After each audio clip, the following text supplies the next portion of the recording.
Jou! Hyvää huomenta Jyväskylän kaduilla. Ihan supernosta, että mulla on tuo kova levy säilynyt, vaikka mulla ei ole mitään huonekaluja säilynyt.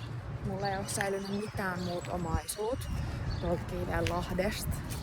Kuinka löytetään kova levy. Ulkoinen kova levy. Ja nyt mä oon menossa palvelukeskus Hanskaan aamupalalla. Eli tää on tämmönen pikkasen mainosta. En tiedä, olisiko panimoittu meitsi mukaan.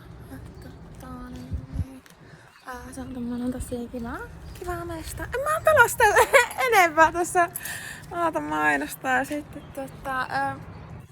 edelleenkin mulla on tossa silleen, että just tulee mulle naamaa suoraan sanomaan, jos siellä on jotain ongelmaa. Että näin on ollut nyt tässä niin kauan kuin mä muistan.